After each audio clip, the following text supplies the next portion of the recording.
കൊടുങ്ങല്ലൂരിൽ വഖഫ് ഭൂമി സ്വത്ത് തട്ടിപ്പ് വിവാദമാകുന്നു. ജമാഅത്തെ ഇസ്ലാമി നേതൃത്വത്തിനെതിരെ കാന്തപുരം സമസ്ത രംഗത്ത്. വിശ്വാസികളെ തെറ്റിദ്ധരിപ്പിച്ച് മസ്ജിദും സ്വത്തും സ്വന്തമാക്കിയെന്ന് ആരോപണം.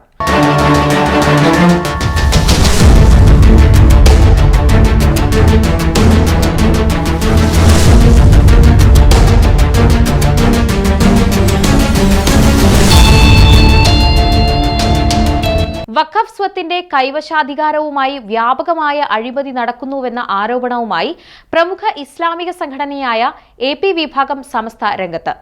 ജമാഅത്തെ ഇസ്ലാമിയുടെ നേതാക്കൾ വിശ്വാസികളെ തെറ്റിദ്ധരിപ്പിച്ച് വഖഫ് കൊള്ള നടത്തിയെന്ന ആരോപണമാണ് AP വിഭാഗം സമസ്ത ഉയർത്തിയിരിക്കുന്നത്.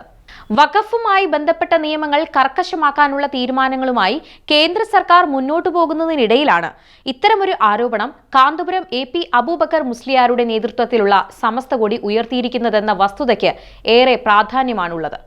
ഇസ്ലാമിലെ അനിവാര്യ ഘടകമൊന്നുമല്ല വഖഫ് എന്നും ഈ നിയമത്തിന്റെ മറവിൽ ചില ഇസ്ലാമിക സംഘടനകളും നേതാക്കളും വലിയ സാമ്പത്തിക തട്ടിപ്പുകൾ നടത്തിവരികയാണെന്നാണ് കേന്ദ്ര സർക്കാർ സുപ്രീം കോടതിയെ ധരിപ്പിച്ചിരിക്കുന്നത്.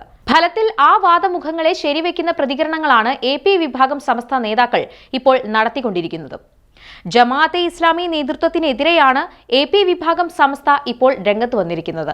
വഖഫ് വാദത്തിന്റെ മറവിൽ പള്ളിയും ഭൂമിയും വളഞ്ഞ വഴിയിൽ സ്വന്തമാക്കുകയാണ് ജമാഅത്തെ ഇസ്ലാമി ചെയ്തിരിക്കുന്നതെന്നാണ് സമസ്ത ഉയർത്തുന്ന ഗുരുതര ആരോപണം.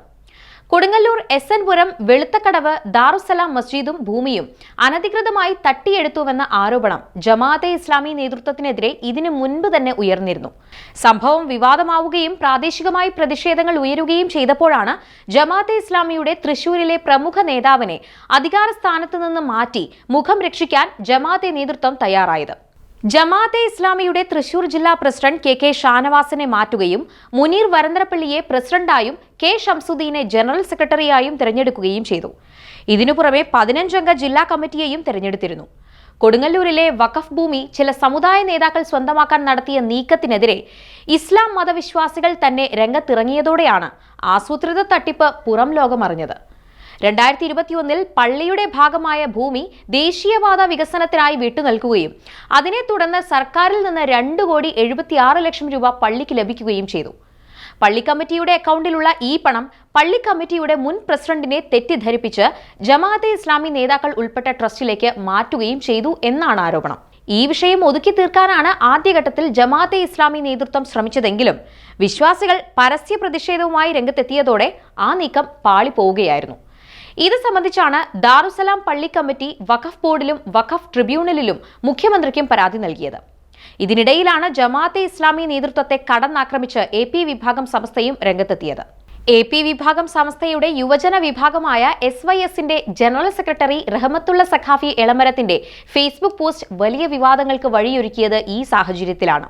ഒരു പ്രദേശത്തുകാരുടെ സാമ്പത്തിക പ്രയാസം ചൂഷണം ചെയ്ത് ജമാഅത്തെ ഇസ്ലാമി പ്രസിഡന്റിന്റെ നേതൃത്വത്തിൽ നടന്ന പകൽക്കൊള്ള ഞെട്ടിക്കുന്നതാണെന്നും സഖാത്തും വഖഫ് സ്വത്തും ഇഷ്ടാനുസാരം ചെലവഴിക്കുന്നവരുടെ തനി നിറമാണ് പുറത്തെത്തിയിരിക്കുന്നത് എന്നുമുള്ള രൂക്ഷ വിമർശനമാണ് ഇപ്പോൾ ഉയർന്നിരിക്കുന്നത്. അതേസമയം വഖഫ് സ്വത്തുക്കളെല്ലാം പിടിച്ചെടുക്കാൻ നീക്കം നടത്തുന്ന കേന്ദ്ര സർക്കാരിന് പരോക്ഷ പിന്തുണയാണ് AP വിഭാഗം സമസ്ത നടത്തുന്നതെന്ന വാദവും ശക്തമാവുകയാണ്.